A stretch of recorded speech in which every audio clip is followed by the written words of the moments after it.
used StreamYard before. Yep. Oh, you have? Okay. Well, maybe you Yeah. can teach me. So it's I'm not using it as a person using it. I've been on it before.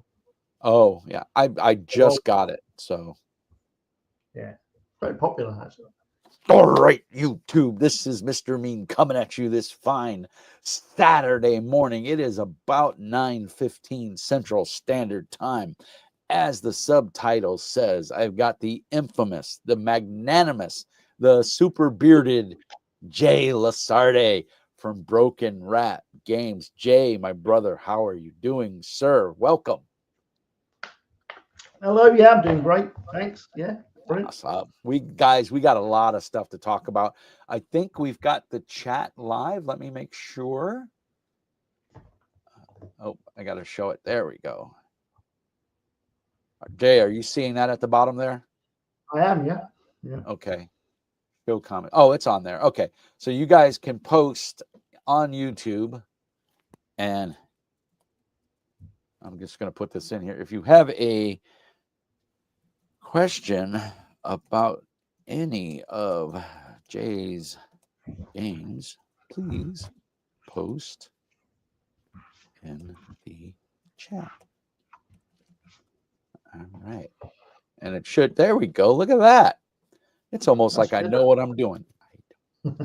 Um, Jay, as always, it's always a pleasure to have you on the channel here. You know, I'm a big fan of your games. I mean, hell, my channel started with a lot of your content. Yeah. So, um, Zombie Squad, Ghost Ops, Yeah, uh, Black Iron, of course, Delve, first edition. yeah. Yeah. It's going back a long while, isn't it? There, second edition. Um, Behind me, they're a little small. It might be hard to see them. So let's cut to the chase. First of all, I think everybody knows you moved. You're out in the far tip of is it still England or Oh, what now is we're it? in Scotland. Yeah, no, it's Scotland Scotland. now. So. Scotland. It's my Scotland. really bad Scottish accent. Scotland. Mhm. I'm a Kraut and a Native American. I don't do Scottish accents. Um, but Jay and I talked off camera about his new place, and it's amazing. I'm gonna come up there and invade it one day. It would be a dream come true because he's very very north, and of course, the further north you go, the colder it gets. So that makes me a happy guy. Hence why I live in Minnesota, the Arctic of the North America. Uh, and the new house is going well. It's not new, but the house, the move and everything. You look amazing, so obviously it's agreeing with you. You don't Yeah, look I mean the nearly as house. stressed. Yeah, well, yeah, well, yeah. I feel a lot healthier up here. Obviously, a lot more fresh air. There's hardly any cars and stuff, so you get a lot more fresh air up here. A lot of sea air because we're close to the ocean, North Sea. Um, so yeah, no, but yeah, the house is over 100 years old. I think I don't know how old it is, but it's an old Hey, croft back in the day. stone, Yeah. yeah. So Yeah. holds the The heat in. walls are Hold, about the walls are about that thick. yeah. Well, it holds the heat or the cold in. Hmm.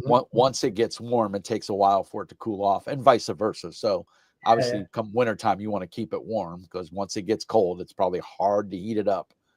But it's amazing. Look, I love your game shelf behind you. Um, yeah. I mean, that over there is that's all. Oh, there. That's board games mainly, and then you've got these are all books and graphic novels, and then over here is role playing games section, which is nice. depleted a lot actually. I tried to got it down to four shelves, four bookcases, which I've managed, but it Can you was a tell lot me more how than you do that? Because I'm having a problem. I just, that. I had to get rid of the stuff because I was just not using it, and it's just getting ridiculous. yeah. I collect. I can't I help it. know, yeah, and I wanted to collect, but it's just my OCD was kicking in, and I just couldn't do it. I had to make room for stuff I wanted. And I was going to play these, so Yeah. Well, the nice part for me is I made the shelves myself. So there was literally, that was all scrap wood from my old job. You know, I think I spent $20 in bricks. Um, wow, and that's the shelves, you know. right, So, that's and cool. it works great. I mean, a table saw, I cut all the planks and boom, good to go. So yeah, so we've got, and we're going to talk about this quite in depth. We've got a new Kickstarter coming. Tell us a little bit about Yeah. that. Right. Yeah. So basically, it's been on the books for over a year now. I've been planning on it. I mean, and the actual Kickstarter page itself has been built for over 6 months now. So it's just been a case of just when to launch it, really, and planning on it and getting it to where I want to launch it. But yeah, it's going to be Delve third edition. And that's another thing we want to do. We want to do a third edition of Delve for a long time because it is one of my more popular games and the one I like a lot. So yeah, I just wanted to do it. So yeah, for new Kickstarter is going to be Delve third edition. New artwork. Everything's going to be updated and stuff. Still the percentile system. It's not going to change from that. It's still going to be some random in it. So you're still going to have to search your pockets. You're going to have to search the beach. So wait a minute. Now, for those that don't know, and I highlighted this in the first and second edition when I reviewed them, because yes, I've reviewed all of Jay's games. One of the most amazing parts of Delve is you wake up stranded on a beach on the Isle of Cragbaron. It's still the same, right? You're still going to wake up on Cragbaron. Cragbaron is an environment in and of itself. You're trapped on this island, but it's a pretty big island. And there is a randomized D100 chart that you roll on for what's in your pockets when you wake up. And the cool part is you can get horrible results, such as a piece of lint all the way up to a magical sword, I believe, or a healing potion, or something more, a piece of armor. I don't know how a piece of armor fits in your pocket, but hey, maybe it does. But the thing is, to me, that was the best part. A piece of string. Yeah. I mean, everything is kind of useful if you think outside the box a little bit. I mean, a little bit of lint easily be lit and start a fire. Yeah, exactly, right. So the idea was when I thought about it, I thought I needed to put things in your pocket which may not seem useful, but are useful when you think about it, and are obviously useful, right? So there's a connection of items that cover both areas, but none of them are not useful. So you've got like the unuseful but are useful. You've got the useful, which is obviously useful, and the things that can actually give you some kind of a story. So you may find a locket with a photograph inside it, or you may find a letter or something like that. And all these things are designed for the players to expand upon, really, I suppose. And then with things like weapons and stuff, you obviously search for beach because there's some wreckage on the beach. You can search a beach and you can find armor and you can find weapons, or you can find a frying pan, a rolling pin, or which a broom. Again could be a weapon, could be useful to cook with, could be good to barter with, because there is barter in the game, which I think is amazing, because you're trapped. I don't want to say trapped, but you literally are trapped on an island, and money doesn't have a whole lot of meaning. Barter is only minting money. It's weight in metal, basically. How they can melt it down and turn it into something else. Yeah. So exactly. Oh, that silver is great to kill werewolves or vampires. So let me take that silver pence and burn it down into arrow tips. So it's a fun game. First of all, it's your typical fantasy trope game. Phenomenal art. What are we looking for at the Kickstarter? What constitutes the want and or need to make a third edition? Okay, so basically, second edition was good, but I felt the artwork was good in the second edition, but a lot of it was stock art. It was royalty art, and you see, the problem with stock art is, even though it's great stock art, and it's great for people who are beginning and starting off in role playing, creating their own content, because it's cheap, right? You can buy it off drive-through for $5 or whatever. But the thing is, once you kind of get a little bit further on, you can look at it and think, well, that's still stock art, and I've seen that stock art in other games, right? I've seen that piece in another game, and I've seen that piece in another game, and it happens, right? So one thing I wanted to do was basically give its own artwork. So everything's commissioned. There's no stock art in it anymore. Everything has been commissioned, completely new art, right? New maps, new artwork, everything's commissioned. So that's the first thing I wanted to do. That's the one thing I wanted to do. Plus, I also wanted to update things because I think that the second edition, because it was made in 2017, do you know what I mean? It was 8 years ago when it was done. So I wanted to kind of update it really because I felt there was a lot of things there that I could do better. There's a lot of things that people said. For example, there's a bit in the beginning where you go through a cave system that you have to get to in order to get to Wreckhaven, which is the first village you come to. And it's basically a kind of an example of play, right, in the rule book. So you go through and it shows you how to play a game. But a lot of people said it'd be great if it actually was a game you could actually play, right? So that's what I'm doing now. So the actual thing where you go through the game is now going to be an actual mini adventure at the beginning of the book, where it will teach you how to play while you're playing, right? There's also a comic strip at the beginning, which leads up to the shipwreck. So there's now a comic strip, new artwork. The systems change slightly. It's still percentile, but it's easier to understand. I think that the previous one was a little bit complex. There was things missing and stuff. Yeah. Wreckhaven still exists. That sort of thing still exists. There's now a more. The other thing was the original Delve, well, 2017 Delve second edition was very much like a mix between Warhammer and D&D with the leveling system, right? So I didn't want to depart from that too far. So the leveling system is still there because I think people quite like leveling up, right? But instead of having a leveling system like you do with D&D, every level you kind of get something for your race and you get something for your profession. But you also get to roll on a random leveling up table. And whatever you get is what you get. So you roll a D100 and you may roll plus 10 to a skill, or you may roll plus 1 to a stat, or you may roll, you inherit or you find a weapon, or you get a new talent. So it's a randomized experience leveling up, which kind of fits with the game a lot more, I think, because of the random other bits that you get, from finding stuff. Yeah.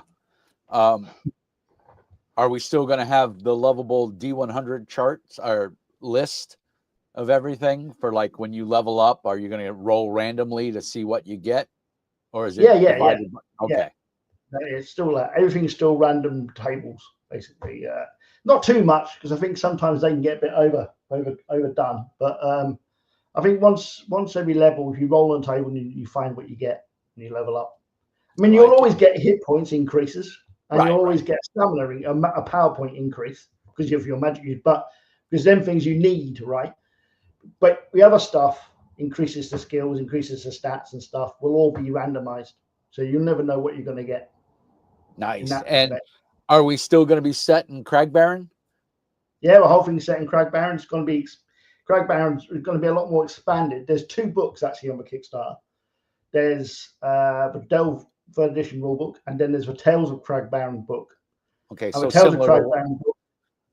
Yeah, basically it won't be an expanded book, but it'll basically be full of. It will be a source book and book of adventures. So there's going to be 10, 12 adventures in it. And there's going to be all the source material for it. We'll expand upon what's already in the rule book.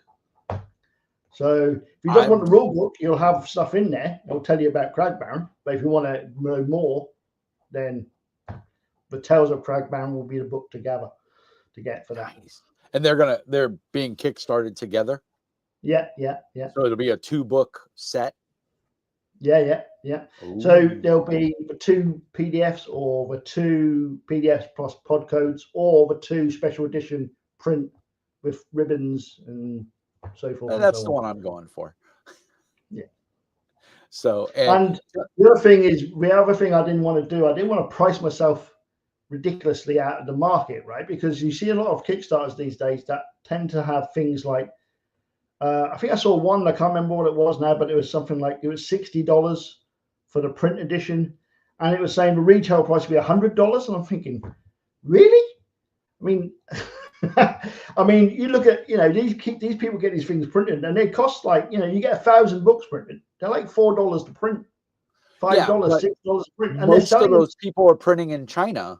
Exactly, yeah. Totally. And so that, with the new tariffs, so they're making a shit ton of money on these, a lot of money on these books, and I'm thinking it's not. I guess I don't think in this case it's the designers trying to be greedy. I think it's the tariff cost, and they're trying to No, this is not. before the tariff. This is before the tariffs. This is last year. This Oh. is a year ago, 2 years ago, right? Okay. That's Yeah, all this. I thought, that's just the designer being greedy. yeah. So what I've done is obviously the podcodes and stuff are always going to be cheap. If you bought Delve second edition, you get the third edition PDF for free. Oh, in your so library. I'm covered. Yeah. So, and because I didn't want to be that person. It annoys me if I buy a game, right, and then suddenly a week later or a month later, another version of a game comes out. I've got to buy that one. It just annoys me, basically. And if it annoys me, I know it annoys others. Here's the thing, Jay. You're making a very logical decision to support your fan base because, the old saying, there is no me without you. And in the Kickstarter environment, and especially in tabletop games, whether it be board games or video games or role-playing games, you can make the greatest game in the world, but if nobody buys it, it doesn't matter. So giving your loyal customers, some would say friends, an incentive to back the new Kickstarter, because the logical assumption here is, why do I need to buy third edition? I already have second edition. It does everything I want. Yeah. You're incentivized to buy it because A, you're supporting the designer, Jay. B, you're getting more bang for your buck, and C, you're getting new content. And the thing with role-playing games and board games, all of that digestible media is consumption, right? And the buying populace will consume it far faster than you can make it.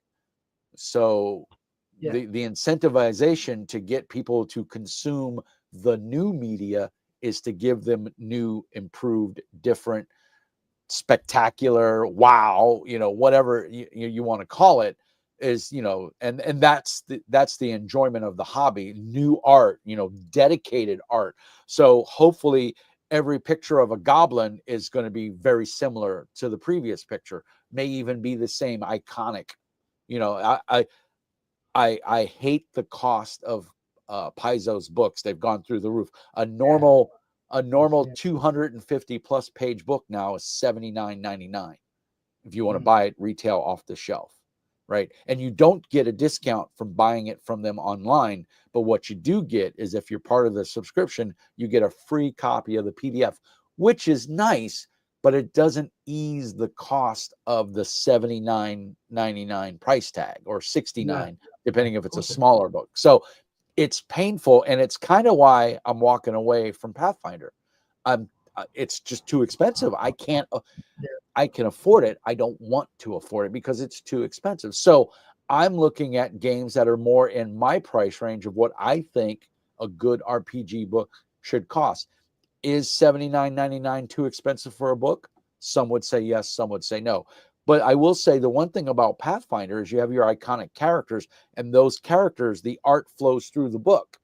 When they show a picture of a druid, it's Amari, with her big cat, or they show a picture of a berserker, it's whatever her name is. I don't know the iconic characters' names, but you get my point. The art follows the book, and so you get a sense of, you get to know these characters.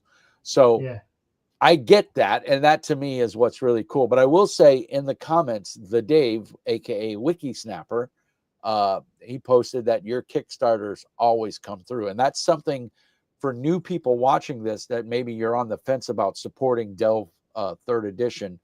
Jay is 100% on all his Kickstarters that he's started that have gone through. You get them on time, and you get, as someone, and here's a fairness. Jay has sent me review copies, but I've backed every Kickstarter, I believe. I think there's only one I missed.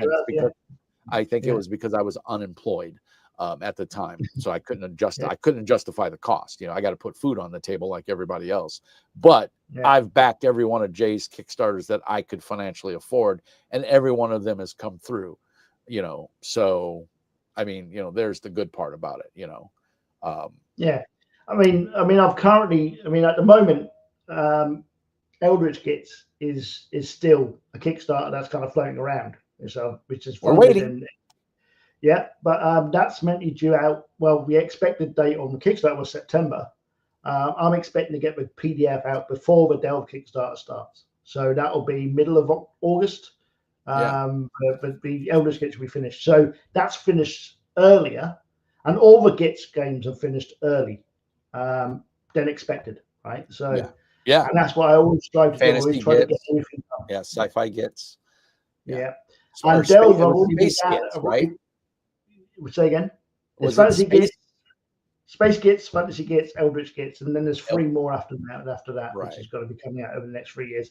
And Delve, I've already started Delve, so Delve will be done long before the expected date for that as well. So the idea is to get them out sooner. There's too many Kickstarters out there that are basically either failing or just not being done. I mean, I've got things I've been waiting for years. Oh yeah, Pixel Dice. Yeah. And I understand it because it can, it's a lot of work. There's a lot of work to do, and you can get burnt out from it and stuff, and you get kind of a little bit jaded from it, and so forth and so on. But I think there's ways around that. And I mean, as an independent small creator, I can't afford to do things like that because it makes me look bad, which means then I don't get the support I want if I do it again, right? Well, yeah, because I didn't get the book I paid for. I mean, exactly. Right. So why would I give you more money? Exactly.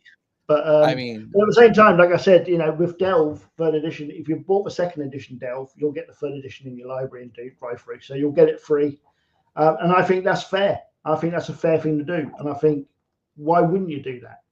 To me, it's beyond fair because in this day and age of where you really don't get anything for free, it's nice to get something, right? Yeah. And I mean, the problem, and we've had this conversation before, the problem with Kickstarters is they promise you the sun and they deliver the dirt, or the quality is not there, or or they make too many stretch goals and then they have a hard time fulfilling, and it's it's late, or I forgot the guys that did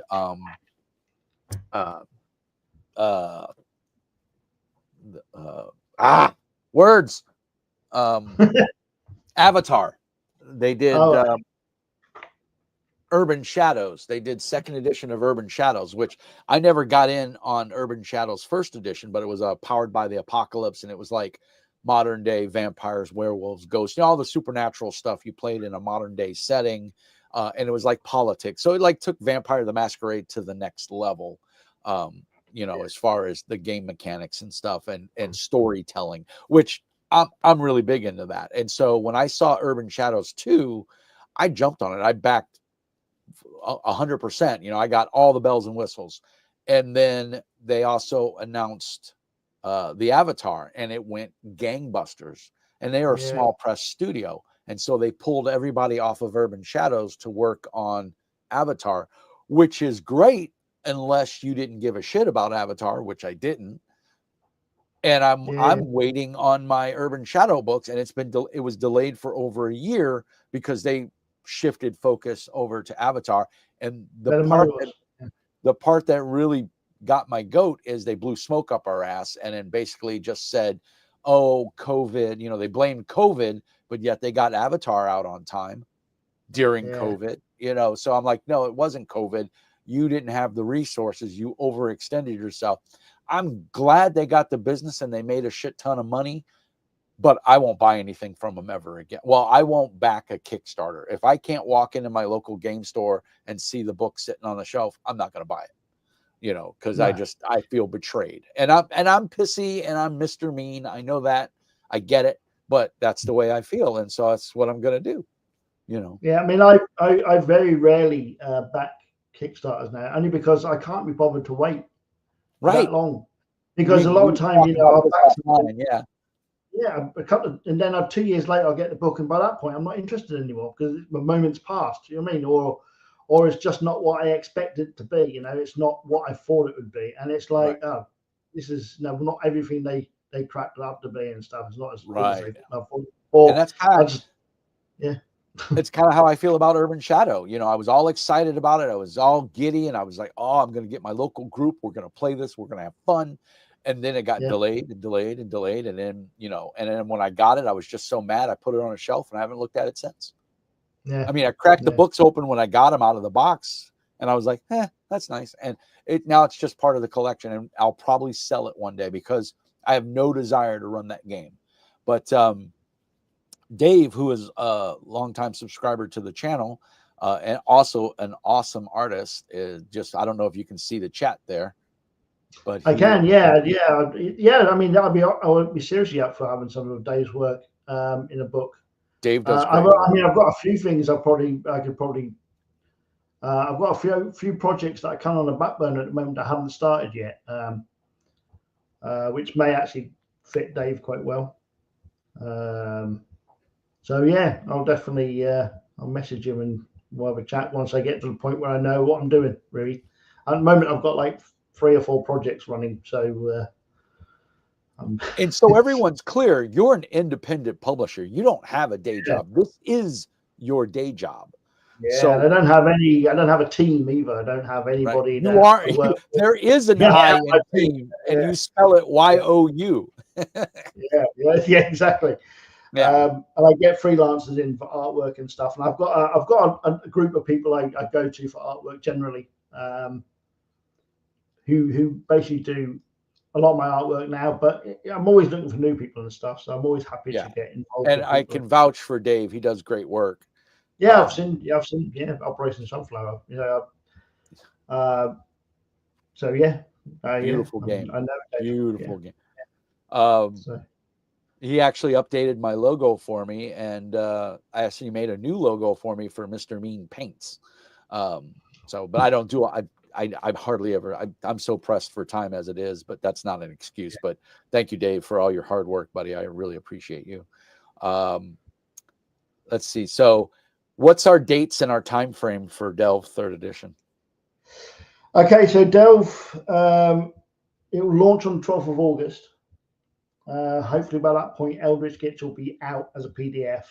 I'll be just waiting for print copies to come in then. But 12th of August will be launched. Delve, it'll run for 21 days or 19 days. It ends on the 1st of September. I don't like long Kickstarters. I can't see the point of sitting there anguishing over a 30, 60 days. The stress. Who needs that? Exactly. Yeah. And then we expected date for its release will be February.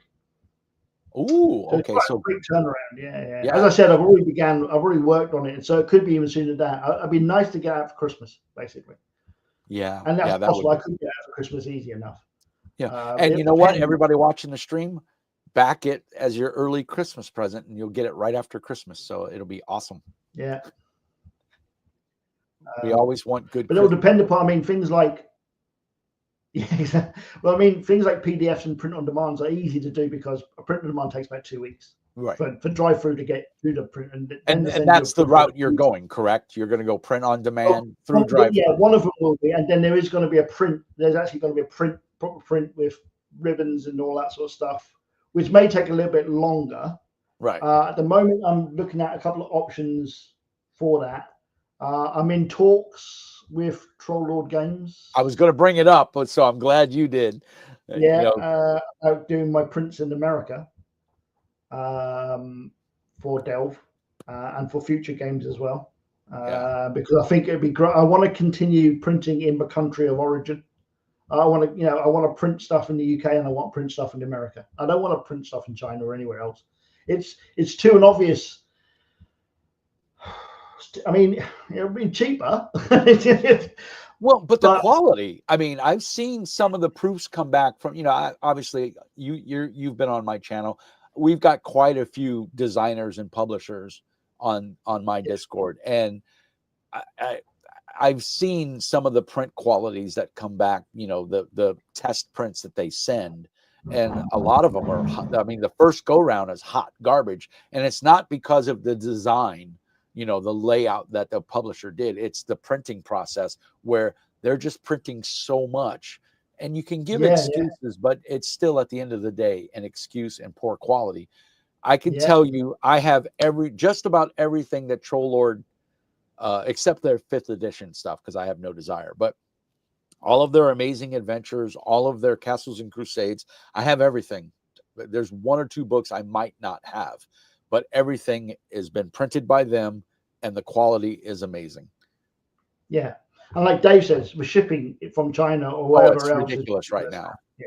You know, and there's not much. There's no point. I mean, it's cost more than. And I mean, a good thing is I live in the UK, and you know, a lot of the customers will be American, and there's no tariffs between us and America. So for now, yeah, for now, at the moment, yeah. For now, but I don't think that'll change. And if I get it printed in America, it doesn't matter anyway. So you know, and you're helping another indie publisher. Exactly, and I'm helping people in the country to get, you know, for work and stuff. You know, we're keeping people in jobs, and that's the important thing as well, especially nowadays. So I don't want my Kickstarters to be something that becomes me just making money. Right. You mean like Monty Cook? Oh, wait, did I say that out loud? I'm sorry. like a lot of people seem to be at the moment. I don't want to be. I mean, yeah, I mean, I can see the benefit. You know, I could be one of those publishers that make millions. I don't think I ever will, but you know, but I would rather make money to pay for the books and then pay for the next one. Right. Well, I mean, you want to make money to put food on the table because it is your job. Yeah. Right. Yeah. But at the end of the day, you're also a creative person, and so the fact. I have to think at night when you're laying in bed and the cat is sleeping on your head, because we know that happens, you're happy and you dream sweet dreams of electric sheep as you fondly fall off to sleep, knowing that somewhere in the world has your book in their hand and is reading it or playing it. Yeah, that's one of the better things, is knowing that people are actually enjoying the games. I mean, most nights I fall asleep thinking about what games I could create, which is becoming a bit more of a problem these days. But yeah, I think with Delve, I just want people to get it because it's an improvement on what they've already got and they already enjoy. And I thought 2nd edition was a banger. So, I mean, I played it here at my house with a couple of friends and they all enjoyed it. You know, and I hate to give the similarity, but there's the computer RPG game where you literally wake up on a beach. You know, the game starts with you waking up on a beach. Right, yeah. I forgot the name of the game now. It's like Diablo, but yeah, it's not a Conan game, isn't it? No, it's not Conan. It's an indie publisher that the game's been around for like over 10 years. Yeah, Delve RPG Frequency says he has Delve's 2nd edition hardback. Right. Path of Exile. Thank you, Andrew. Path of Exile. You literally the Path of Exile 1, the video game opens after you choose your character, what you're going to play. It wakes up with the water lapping on the beach, and and there's a zombie guy. Well, there's a guy that turns into a zombie, but yeah, Path of Exile, phenomenal game if you haven't played it. So that being said, so we're going to have new art. Do we have a page count, rough page count of what the 2 books will be?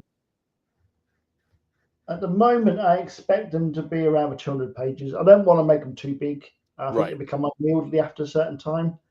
And make the fonts big, because I'm old. I can't read small stuff. Yeah. It's all going to be a 12-point font, I think. So I think it's around about 200 pages per book.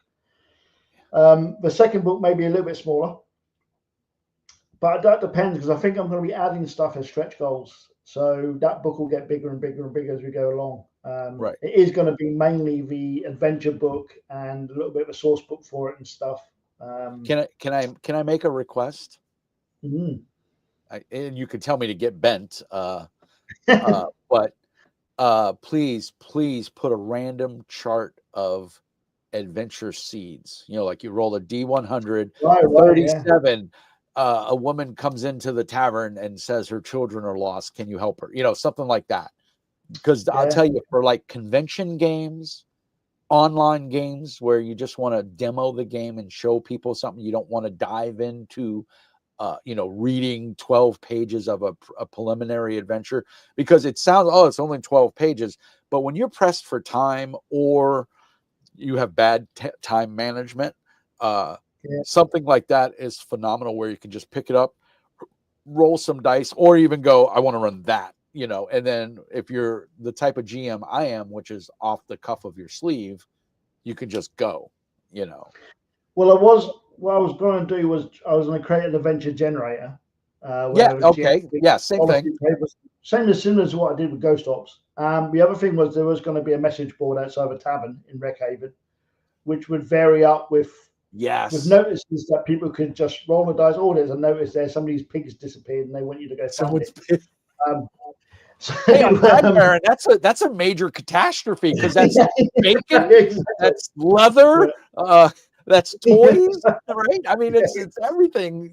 That pig is Fluffy. The pig is very important to the well-being of Crag Baron. Yeah, exactly. So, so there is going to be things like that. Yeah, this is the reason I'm doing a second edition, because there's an awful lot of stuff I'd like to add to it that I didn't get a chance to, because, well, I've just improved. Do you know what I mean? Over the 8 years since I made it, I've just got better. Well, and here's something we need to point out to the prospective people that maybe the new delvers who don't have a previous edition. You're self-taught for publishing. Yeah. Right?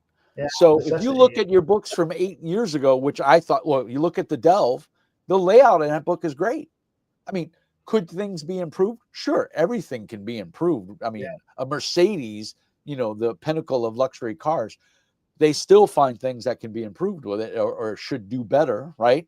So, but the fact that you're self-taught and constantly upping your game, obviously my favorite game, the Black Iron, I think is a phenomenal book. I like the D6, the mechanics, let's admit it, little rough. That's why, and trust me, guys, those of you in YouTube land, there's not a conversation with Jay goes by that I don't ask, when am I going to see Black Iron 2? And he tells me to get bent. No, next year is Black Iron. So basically the plan is, this is my roadmap, if you like. Currently, Eldritch Gits is coming out by the end of the middle of the month of August. With PDF, and then the print edition is coming out in September. The idea behind Delve is that at the maximum it's going to be February. Between Eldritch Gits coming out and Delve coming out in February, there's going to be a new Ruin coming out called Wasteland. I saw that too. Which is going to be using the Ghost engine, so the Ghost Ops rules engine, which is really good because it's very quick and it's very cinematic. And then there's also going to be another game which is going to be for Savage Worlds, and possibly using the Ghost engine as well, which is going to be called Neon Knights and Body Bags. Nice. Which is a cyberpunk game, grim, dark sort of cyberpunk game. Not one of these. Right, anyway, and then after that is Delve release. So these two games, so the Ruin and the other one will be released will just be released on drive-through. There'll be no Kickstarter for it, just be released. Right. And then Delve will come out, and then after Delve, I'll be working on the Black Iron second edition and getting that out, along with the Ultimate Ghost Ops book, which will be the updated, improved rule book, which in itself will also come with a load of source books as well. So so next year is basically Black Iron. I've got new artwork for it. It's going to come in 2 books again. The first book's going to be the surface stuff, and the other book's going to be below. So it's going to be as above, so below. So you can have all the underground stuff, which will discover whether the dwarfs still exist or they died. Who knows what happens with that. And then after that, going forward, I've got plans for more Black Iron books coming out, which will be. Well, we'll have to do another video on that when it gets closer. I'm gonna go out on a limb and say I'm probably your biggest fan for the Black Iron. It's an awesome game, actually. Yeah, I mean, I don't know I'm in 2 minds about what to do with the system. I quite like the system. I don't want to. I want to keep the system because and just improve it and clean it up, basically, right? Now, Because I'm a lot going of to people. tell you, you know, I don't like D6 systems. No, I know. No, I Very, know. very few D6 systems. I like all the age books by Green Ronin. I like that system. I like your Black Iron D6 system. It's one of the ones that I do like. I like Degenesis, their D6, because it was basically White Wolf with D6s. So it worked. So yeah, I'm fine if you keep it a D6. I mean, if I have any input whatsoever, if it means anything, which I don't expect, I'm not saying it should or anything, but I'm just saying as a meanie who's bought your book, I encourage that you stick with the D6 system because I think for that game, it really sets the tone and the feel of the game. And I like it. I thought it was a good system. It does need to be cleaned up. You know this. That's why there's going to be a second edition.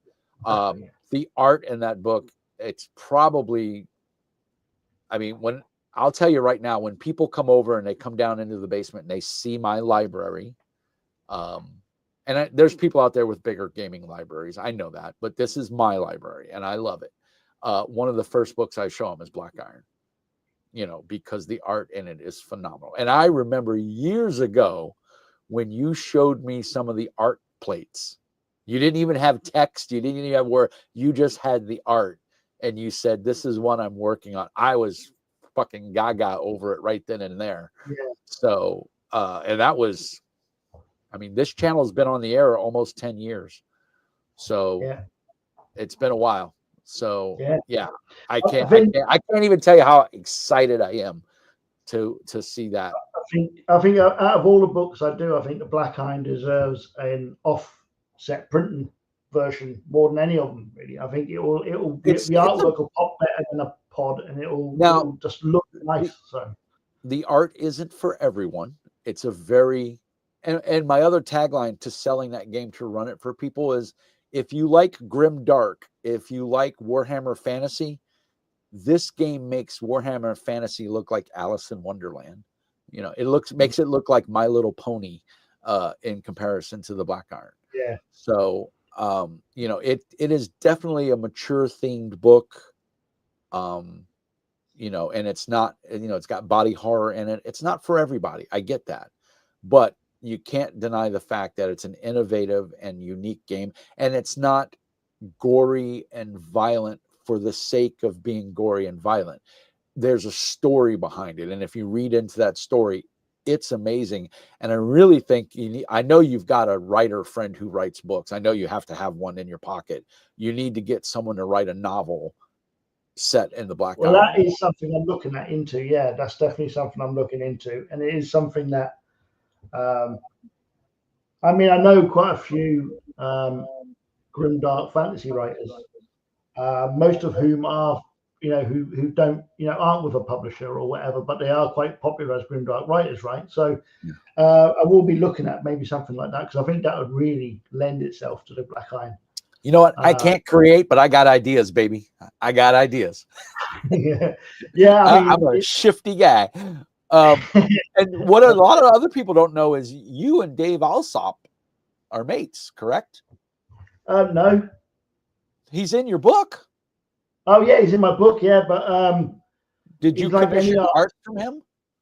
No. That's stock art. Oh, that was his stock art that he made? I think we're friends on Facebook. I mean, we are friends on Facebook. Because he's a super nice guy. He's a big motorcycle guy, which is why I like him. I follow him on Facebook as well. The other guy from I've talked to him a couple of times because I backed the Kickstarter for Halloween Jack. What is it? Sleigh Industries. And I love the new mechanics.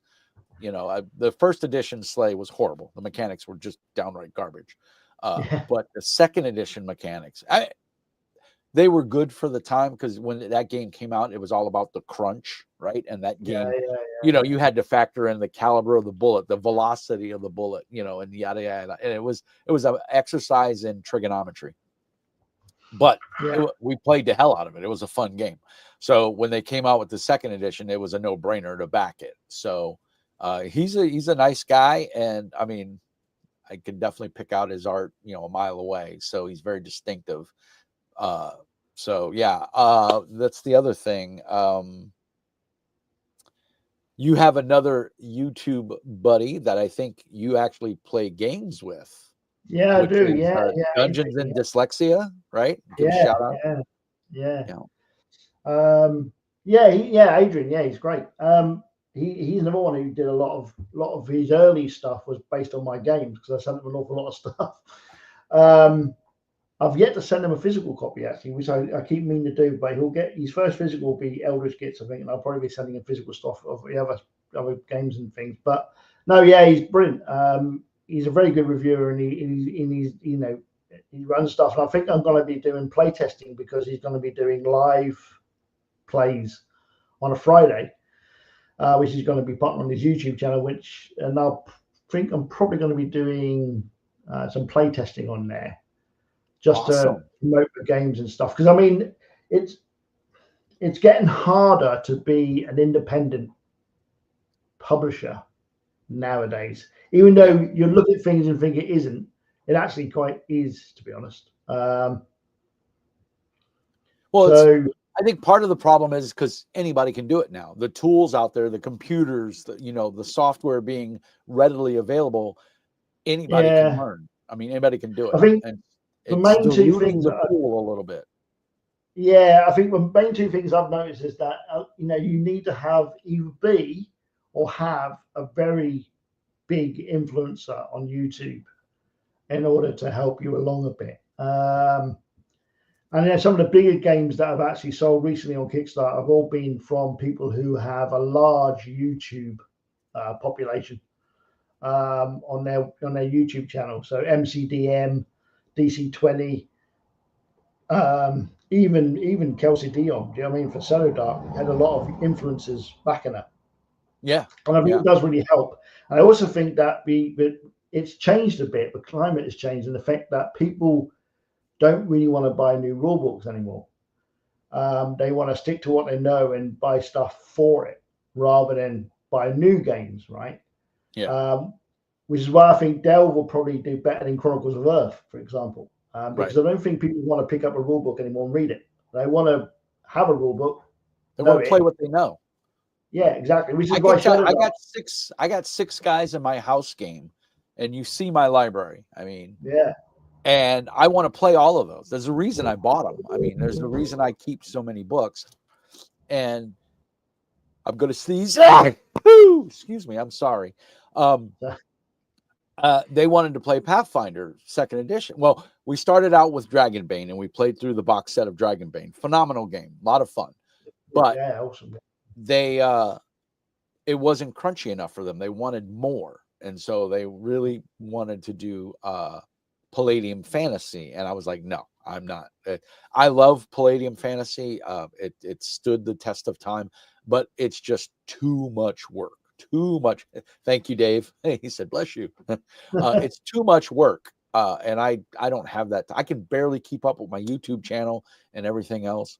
So I was like, no, I need something that's going to be a little easy to run. And so we settled on Pathfinder 2nd edition, and it's a great game. But now they're pricing me out of the market, A, and B, it's become too complex because they just turned 8th level, and it's so much work to set an adventure and make it challenging for them because there's all these abilities that every player has. They have access to so many abilities, and you as a GM, you need to know those on top of what your monsters can do. And so it just it got too convoluted for me, and it's a great game. I love it. I got a shit ton of the books, but I moved over to Daggerheart because it's so easy, right? And there's a lot. I always see Pathfinder as a only game, right? So basically, if you're going to role play, then the only game you could run would be Pathfinder. Forget any other game, because Pathfinder is a full-time job, learning it all, knowing it all, keeping all of it on track. You can't really run anything else other than Pathfinder because there's so much stuff you've got to learn for it. Right. I think a lot of people now, especially now, a lot of people are coming over probably from Pathfinder as well, a little bit because of that. Maybe they want something simpler because people don't have the time anymore. A lot of people are coming over from that, and obviously coming over from D&D. A lot of people have dropped from that, and but they want to stick to what they know, which is why things like Shadow Dark has become so popular, because it is basically just D&D without the skills, really. I mean, it is an OSR game, so yeah. People are coming over to that, and because it's an easy transition for them, they already know the rules before they start. I mean, it's other class, it's D20s, it's players don't want to think, Yeah. So here's the thing: play. They want to play, right? And so why learn a new game when I can pick this game? And my players, I'll tell you right now, that is exactly my player group, my in-house Pathfinder group.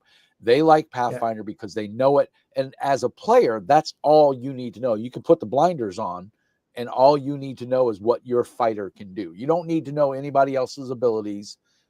But again, within that fighter, there's a shit ton. And when you start getting up into the higher levels, like 7th, 8th, 9th level, there's just a crap ton of things you can do. And then on top of that, as the GM, I need to know everything they can do, plus everything, the monsters, the environment, the story. It's too much. And I'm not saying it's a bad game. It's a phenomenal game. I love Pathfinder, but I canceled my GM subscription because I'm taking a break. We'll go back to it eventually, but I have all the books I need. I don't need anything else anymore for Pathfinder. No. I haven't even used a third of the monsters in the bestiary, for one. And they haven't even come out with 2 yet, So exactly. I think this is one of the things as a creator you tend to forget. You tend to forget that. I mean, it's easy for me to pump out rule books left, right, and center because I've always got ideas in my head, right? I mean, Chronicles of Earth comes out with 2 brand new systems that I came up with, right? And both, and that's it. But the point of it is that you forget as a creator that people don't want to keep on learning new systems.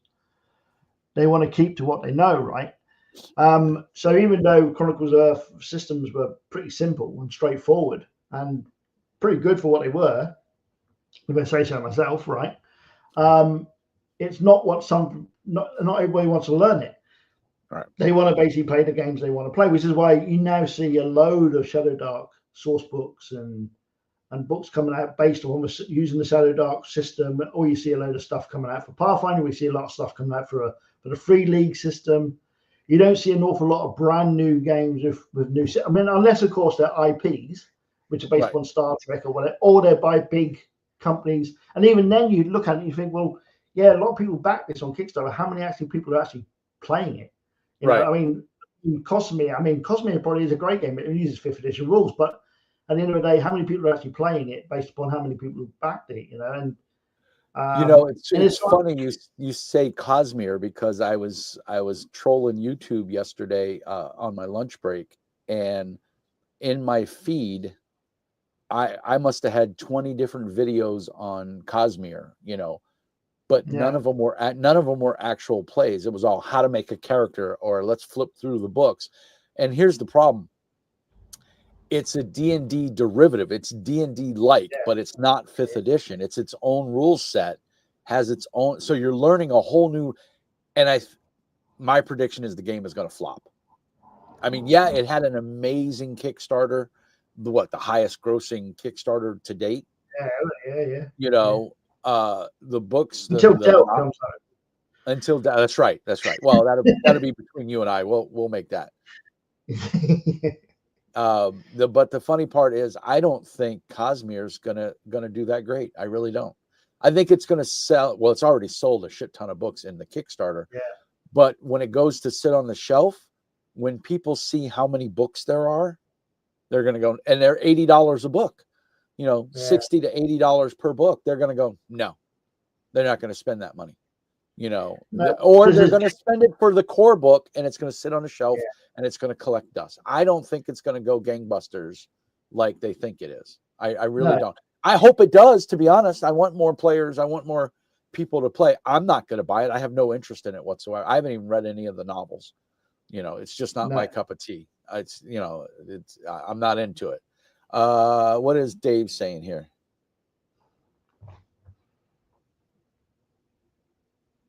Yeah, you're right, Dave. They do help you communicate more fluently, but how many people in America speak more than one language if they're Native Americans? Few. The percentage is very low. Why? Because Americans are fat and lazy. And I'm not trying to be mean. It's the truth. It's the truth. We have more fast food restaurants than any other nation. Why? Because we're lazy.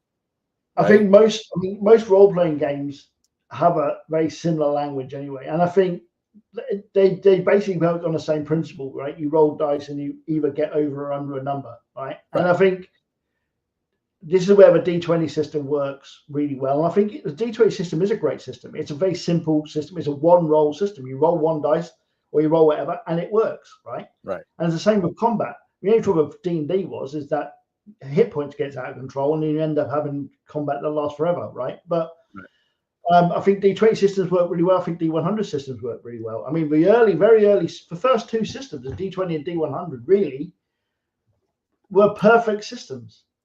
D100 system is amazing because all you got to do is you roll under a number. I mean, how easy is that? You can't get any simpler. I mean, yeah, exactly. I mean, you look at Warhammer Fantasy. I mean, exactly, yeah. Those games are still going. They're 30-year-old games, and they're still going strong. Yeah. But the strive forward to get that new, unique system that everybody's going to jump on is all good and well. And it's becoming more like a board game because you're getting dice and you're getting cards and you're getting tokens and you're getting this and you're getting that and you're getting and it becomes more and more convoluted. But at the end of the day, really, everybody ends up going back to that simple D20, D100 system because it works. Yeah. Well, and how many times have you done this? Oh, I design RPG games, and the person you're talking to says, "What?" And you go, "I make D&D games." Oh, yeah, exactly. Then they instantly understand. So and we've had this discussion before about your creativity. You can make the Delve, and you'll sell, let's just say 5,000 copies for a number, and that's good for you as an independent publisher. But if you do Delve 5th edition, you're going to sell 10,000, 20,000 copies because everybody knows what 5th edition is, and there's so many of them that are going to buy it just because it says 5th edition on it. Of course, yeah. I mean, it's mainly because, that would have been the case probably a couple of years ago, right? It's not so much the case now, I don't think. I mean, if they stuck Cello Dark on it, it would sell 10,000 copies easily, right? Yeah. But I think the thing with Delve being a second edition would be the fact, or third edition, is that the fact that the people who already know it would buy it, right? Yeah. And people who already play the system or already played it will buy it because they already know it. You know what I mean? It's not something you've got to learn. Well, and we're always going to go, why do you always get chocolate ice cream? Because that's your favorite. Why? Because that's what you've eaten the most of. Then you try blueberry and you're like, oh my God, this is so good. It's my new favorite. And now you keep buying blueberry, but you never stop getting chocolate. It's the same thing. Dave has a great comment here. He's like, that's why I didn't buy Draw Steel to give it a read through. It costs more than I can afford. I mean, exactly. MCDM, I mean, he makes great stuff. He's Matt Colville is an awesome guy.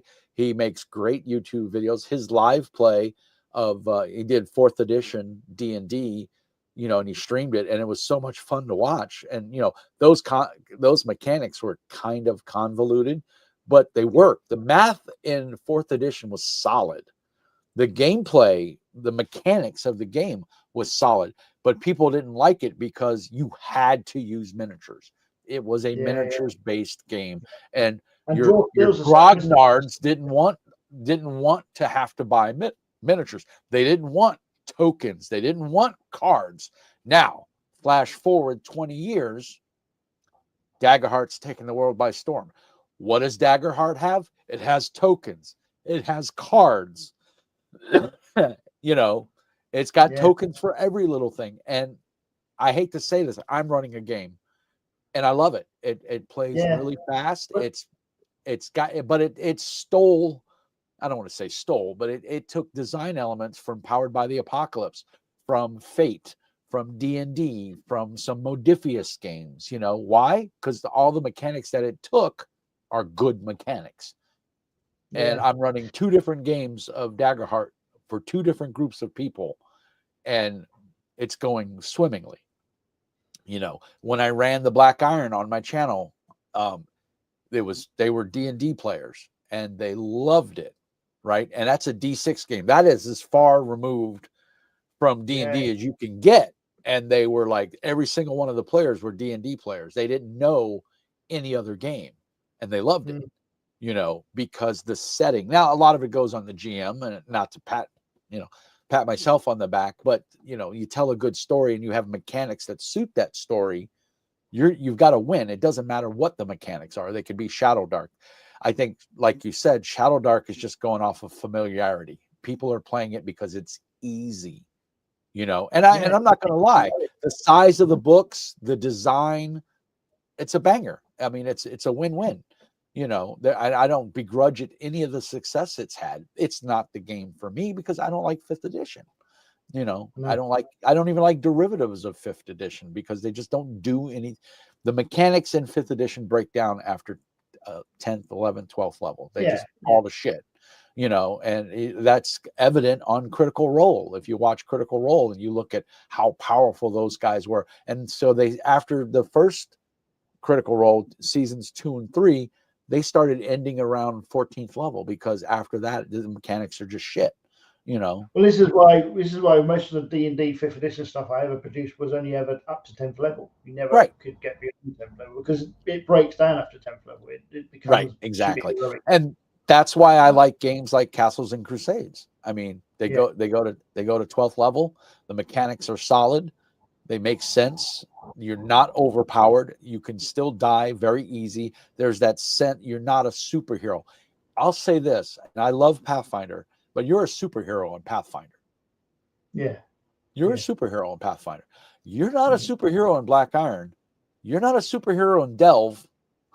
Delve 2nd edition. That's I don't know about 3rd. I don't have it yet, but I will. I will, and I'm going to review it.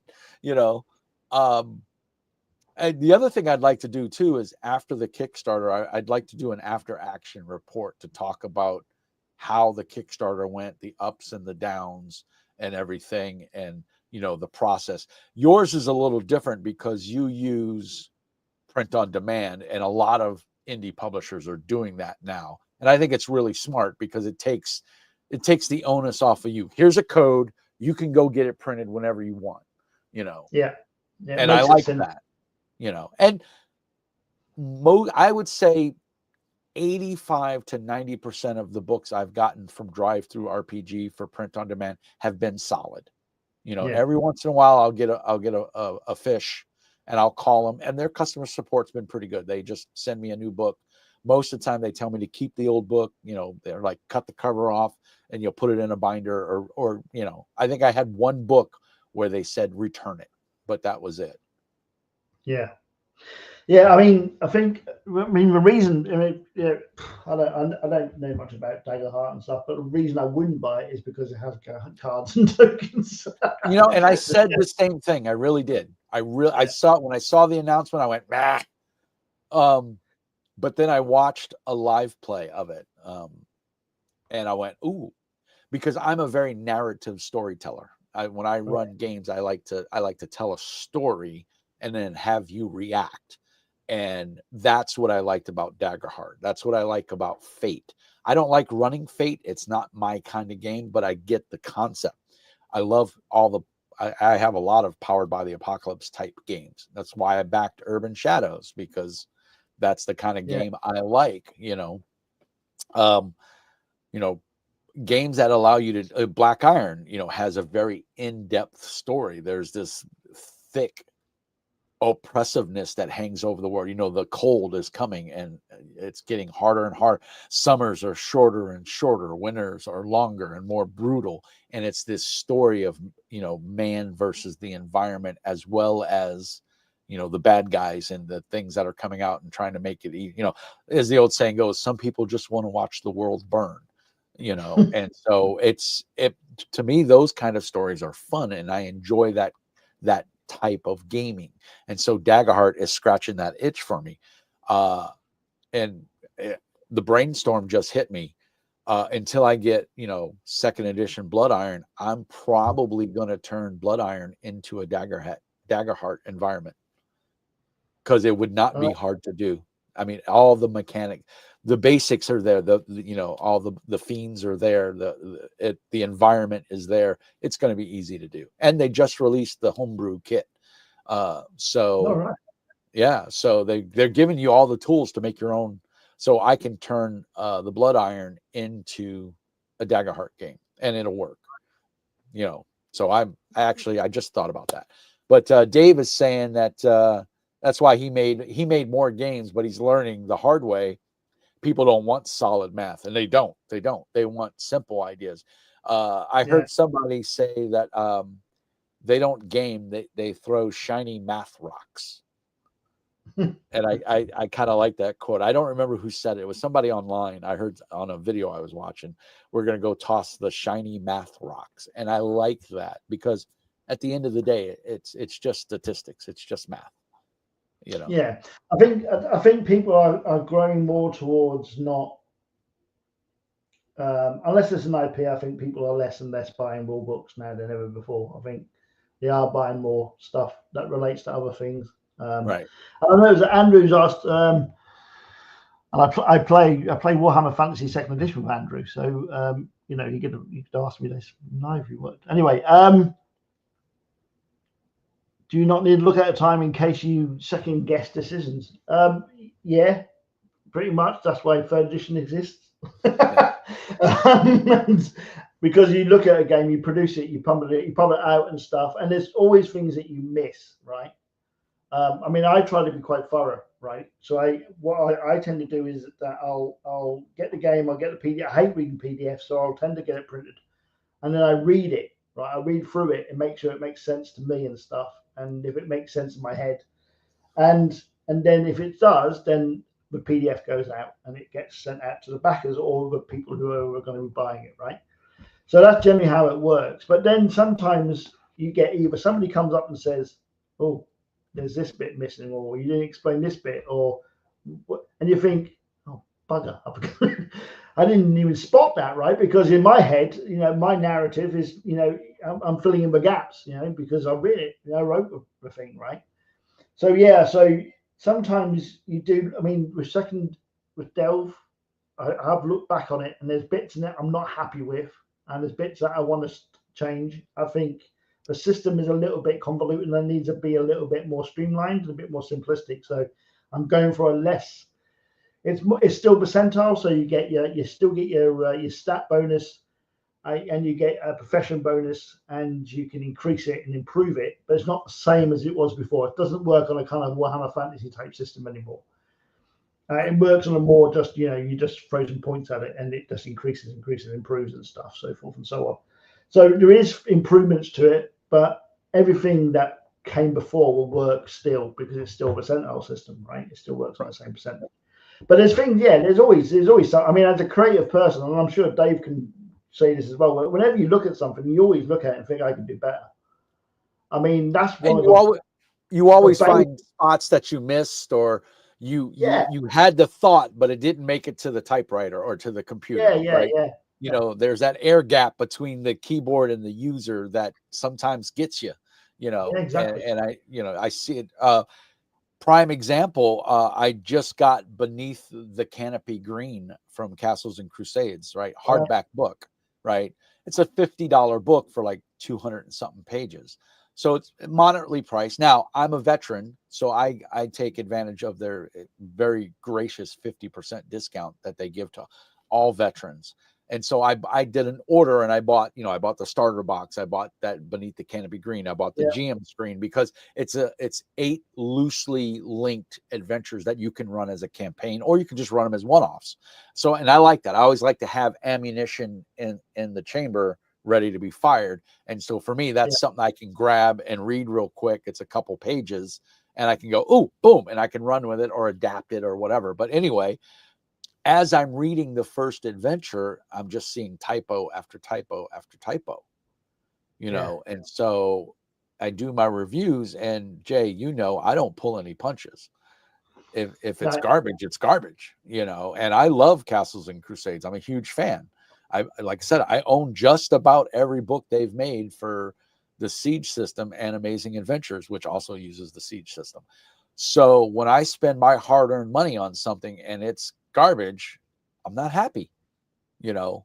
And so I said it in my review. You know, I was like, there's this, if this gets a third printing, because it's a second print, it came out years ago, it's a second print. Why didn't these mistakes get caught? You know, and Chuck Kumbow is one of the editors, and I know Chuck. I'm like, dude, you dropped the pooch here, you know. And I posted the video on their channel, you know, on their Discord, and on their you know, their YouTube. So I'm like, gotta call it like I see it, you know. It's not, it sucks. What's Dave saying here? You always see little things. Greatness comes not from your ability to produce a product, but from your ability to say, if I don't put this out now, I never will. Very true. Very true. I think the other thing is with I think what people have to understand as well, especially when you're a small publisher, is that you kind of have to expect things to be wrong, right? Or expect mistakes, because we don't have a team of people who are looking over it. Editors are expensive. And if you want to, you can, a lot of time for me, especially for me, it's like I either have artwork or I'm an editor. I can't have both, right? Right. And an artwork's going to sell a game, an editor's not, right? So yeah, you could have you could have everything spelt completely correctly, and you could have all the sentences in complete perfect form. But if you've got no artwork, no one's going to pick that book up. It's just going to look like a textbook, right? Right. And people don't want to be just looking at walls of text. So sometimes for small publishers, they have to, Dave's kind of lucky because he can draw, right? I can't draw to save my life, so I can't possibly, draw my own stuff. I have to rely upon artwork. And if I don't want to have stock art, which is what's been used by everybody else on the planet, then I have to basically commission artwork. And artwork isn't cheap. And yeah, there's, a lot of people now are sort of looking at AI and stuff. And I don't want to be using AI artwork, even though it, is improving. And I can see why people would use it, because people have an idea. They can't afford to pay 500 quid for a piece of artwork. They can't afford to pay, $100 for a character art. They can't afford, it's money. It's a lot of money. And if you don't know, and if you're not selling it, do you know what I mean? I think it was Steve from Britannia Games who said that 66% of games on drive-through or something percentage like that never even sell to copper or bronze or whatever it is, right? Now, in order to get that, you only need to sell 50 copies. Yeah. Now, if you've spent £5,000, right, on artwork to fill your book, which you just published, and you stuck it up on drive-through, and you sell less than 50 copies, and you're selling them at $20 each, or whatever your PDF is, right? And even at $20, you're not going to sell it for $20 if you're nobody, right? You can get away with it if you're Mongoose or you're Monty Cook or you're whoever, right?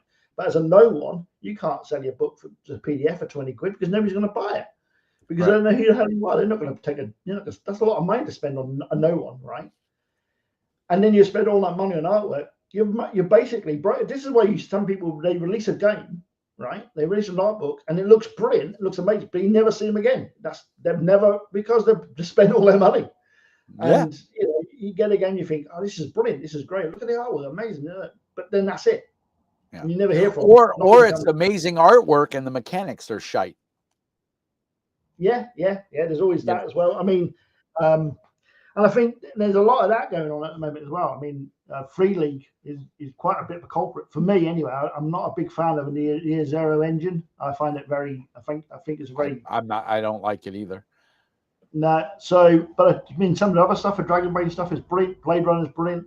Their artwork's amazing. Their books are top notch. But me, they pay for that, and they're passing it through to you. And their theory is, it's the get rich quick scheme. We're going to put out something flashy and shiny with this big IP, and hopefully people are going to buy a shitload of it, so that then we can go back and fix the rules. But the other thing is, and this is the fact with a lot of companies, especially I think Free League is an example of this, is that they started off as a team, right? They started off as 3 or 4 people who basically wanted to make RPG. So they're all friends. They all knew each other, right? So they had an in-house artist. The artist is the same artist for all their games, pretty much, right?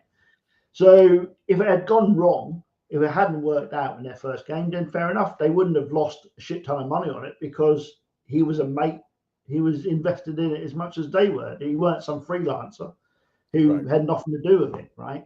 Right. So it's a lot easier when you got that backing you up, where you haven't, it's a lot harder when you haven't got it. So you've got to make those, them choices, and it makes it a lot more stressful, a hell of a lot more stressful than it should be, because you should, you're writing games. People should just be embracing that and jumping on and going, yeah, a new game, right? Let's play it, yeah. But it's not that, and then now it's even harder. With the fall of D&D and stuff, things are becoming a lot more. People don't want to be buying whole rule books and reading them. I mean, I don't want to buy a rule book and read it anymore. Do you know what I mean? I'd rather play the games I know. I mean, as a designer, that's hard for me to express because I like designing games. But I can understand why people don't want to buy new rule books. Right. Because it's learning stuff, Well, and in the days of let's put out a 600-page rule book, Yeah. And then I've heard this from designers. I'm pissed because they don't bring my game to conventions and run it. Dude, your book is 600 pages. It weighs 40 pounds. And you're walking around a convention with a backpack on your shoulder for 3 hours before you go to your, I mean, I had one designer, we've parted ways, and he's not in the industry anymore, but he wouldn't release his books in PDF. Right. And he put out a big tome, and I'm like, I'm not lugging this to a convention to run it for you. I don't care how much you pay me. I don't want to do that because my back is more important than the money you're going to give me, which is peanuts to start with, So, I mean, to be honest, just getting hold of a 600-page rule book just exhausts me just thinking about it. Right? Look at it, Christ, why are you going to read that? I think Andrew here hit it on the head. He said, I would rather give my money to an indie with passion. We're going to say that's you, Jay. Great ideas and artwork that gives an impression rather than a biggie that knocks out the Sistine Chapel on every other page, but it's soulless. Yeah, I'm going to agree with you, Andrew. Wiki Snapper did that with, his book. There's so many. I mean, Stephen, God, what's his last name? From Britannia Games. All right, yeah. You know who I'm talking about, Steve. Yeah, Can't think of his name. When he took over, what is it? They're on 5th edition now for Chivalry and Sorcery. And is it a convoluted game? Is it in depth? Yes. But when you start playing it, it just flows, and some people don't like that much crunch. I particularly don't. It's not a game I ever want to run, but I'll play the hell out of it if you put a character in front of me because I like the mechanics and the game. And he doesn't do amazing art. He has a lot of like period style art and stock art that he uses. He does pay artists, but his books, his layout is impeccable, I mean, but he puts heart and soul in all of his books, so I'm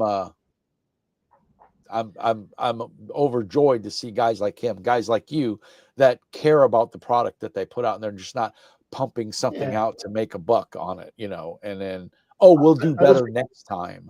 I don't want to support that. I do want to give hold on one second. I want to give a shout out to Lady Vengeance. She's in my Daggerheart Wednesday night game. She's an awesome player. We're not going to hold it against her that she's up there in Canada. That's not her fault.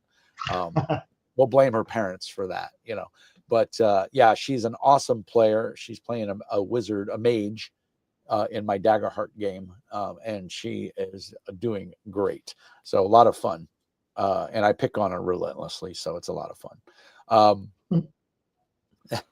So we've talked about Delve 3rd edition. Awesome. Kickstarter coming soon. If you're on my Discord, which hopefully everybody here is, haters gonna hate. Well, I'm hating. If you're on my Discord, there's always links to Jay's stuff on my Discord. No, Dave, CNC is not losing money on their books. They are an in-house publisher They have their own printing press. They just bought a brand new one, and they have a Kickstarter going right now. They've already secured financing. You can spend $25 to buy a tree, and they have a list of trees that will do well in that environment. So you can get a tree with a little plaque that'll have your name as a supporter. But they've already rolled out. They're breaking ground starting, I think, Tuesday of next week, right after Gen Con. They're going to break ground. They plan to have the facility built by this winter and be up and printing by early next year. Which is at the beginning of the interview, Jay and I were talking about that Jay's probably going to talk to them, or he's already in talks with them about printing, excuse me, it's a lot of P's there, printing his book in the US for his US customers, that's the whole reason the Chenault brothers bought the land and are building the facility, is they see a need for publishing in the US, because they're still beyond their three core books for Castles and Crusades. They're all like $39, $49, $99, which right now in this market is unheard of, because people are jacking up the prices because their books are being, like I said, Pathfinder's books are printed in China, and they're all $79, $69 now, because they got to cover that tariff cost, and that's one of the reasons, part of why I'm not dropping Pathfinder, but I'm not buying anything new, because I just don't need it. I got everything I need to run it, but they want to print in the US, and they do good work. I mean, every book I've bought from them has been top notch as far as the quality of the print, so I can't wait to see what they do for guys like Jay. If Jay can send them the source files and they can print a hardback book when they get their facility up and running. And like Jay said, it's going to be economical for him.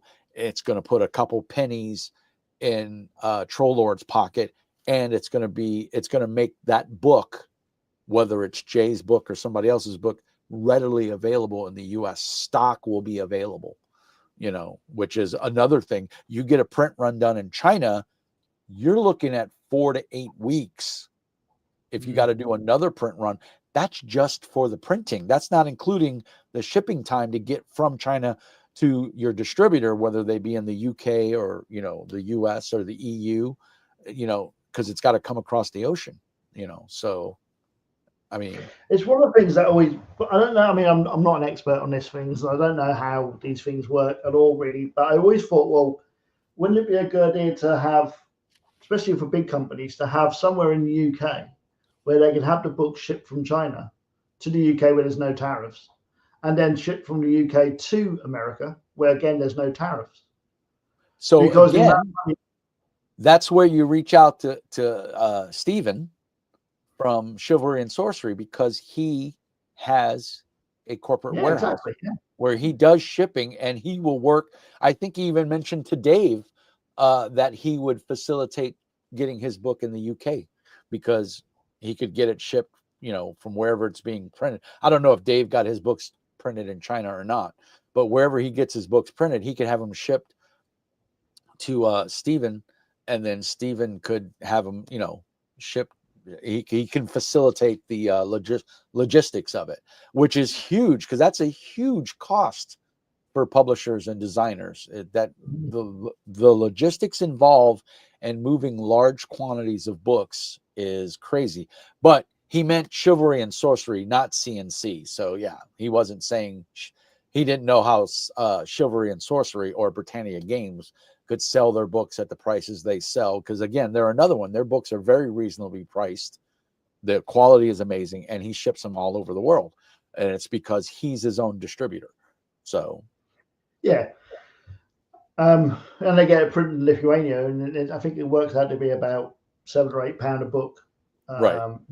So it does allow you to keep the cost down. And unless you're a greedy git and you want to make as much money as you can on the books, then it frees you up to at least make some money, without actually breaking the bank of every person who buys your book, really, I guess. But, right. I mean, the other thing I'm going to be doing with Delve, one of the stretch goals will be an open license, so people can produce stuff for Delve. something I'm considering. So that Stephen could be of Turner. interest. I had to look up his last name. It's driving me nuts. Stephen Turner. But yeah, I'll be doing an open license for Delve as a stretch goal. If people are interested in producing ventures or source material for Delve, they can do that. That would be amazing. Which I think is a big thing at the moment, is allowing people to create stuff for your game.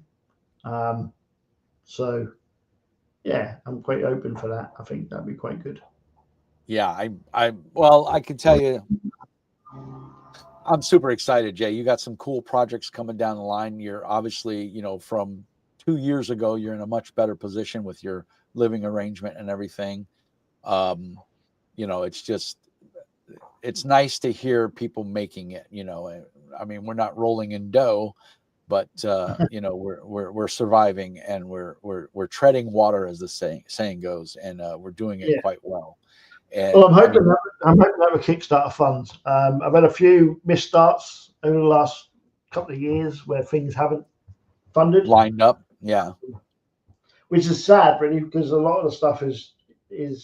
I mean, the Chronicles of Earth thing was a little bit of a disappointment, and I don't know really where I'm going to go with that. I mean, the actual thing is up still, but even though I've had like 500 downloads of the Quick Start, I've not had a great deal of response from it. And I don't know if that's for whatever reason. I don't know.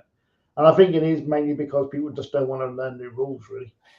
So I'm not sure what to do with that, but that's going to be on the back burner for a little while. So. Yeah, and that's on drive-through right now. Yes. No. Oh, but the Quick Start is there. Quick Start is, yeah. So I mean, make sure you send me a link to that, and I'll put it in the show notes so people can because it's exposure, and then in the publisher's channel on the Discord, put a link there as well, because you have. I think there was a link there in the first place. Yeah, there was, but the problem with I love Discord. It's really a great community too. The problem is, as people post, your post goes up, and then people don't see it because a lot of people don't scroll up. They're just looking at the now, like in this chat, so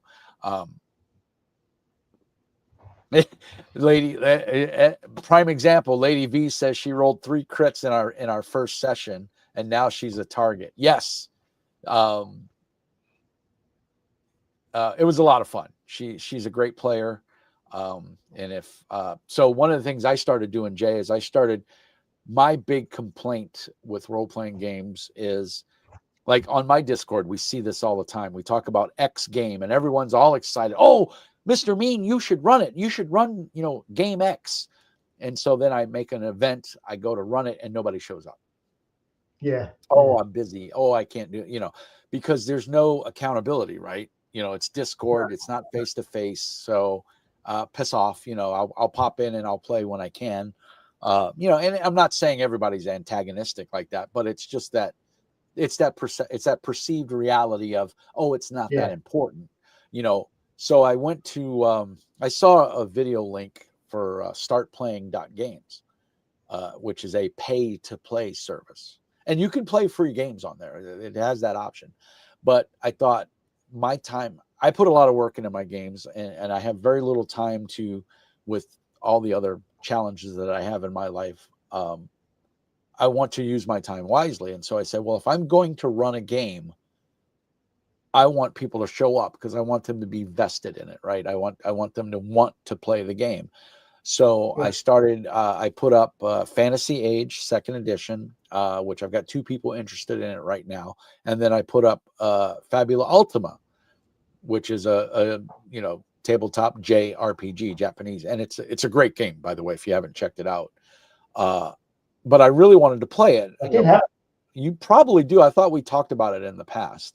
I've got Goblin Slayer. I've got that. Goblin Slayer is also another one. That book is, and it's so that's a weird book, is all I'm going to say. It's a weird book, but I like it. And I bought it at Barnes and Noble, if I remember correctly, because it caught my eye.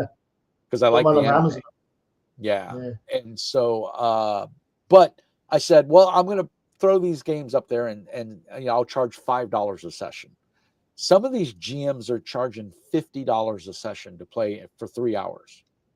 Yeah. And they're getting games. They're getting people to play, which tells me that they're probably a really good GM, right? And or they're the type of GM that those players like, and there's nothing wrong with that. It's what your style is and what people like.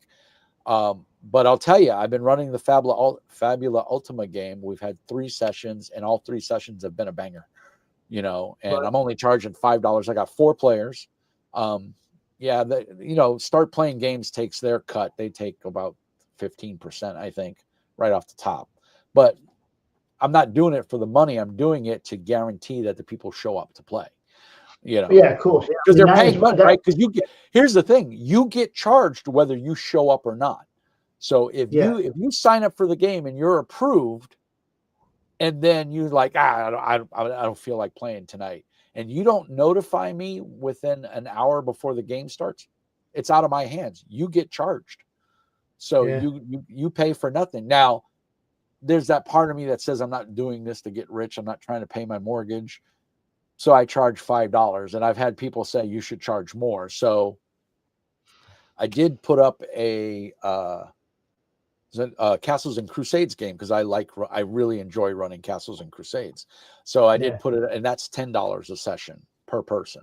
So, and I did that last night because I found some bandwidth in my time. My Fabula Ultima game is going to be ending probably this Sunday. It depends on what they do, but it may end this Sunday. And it was advertised as a 3 to 4 session game, at $5 per session. So, but I'll tell you, Jay, maybe find some GMs that want to run the game, advertise the shit out of it, on all your socials and everything. And it'll drum up some interest in the game.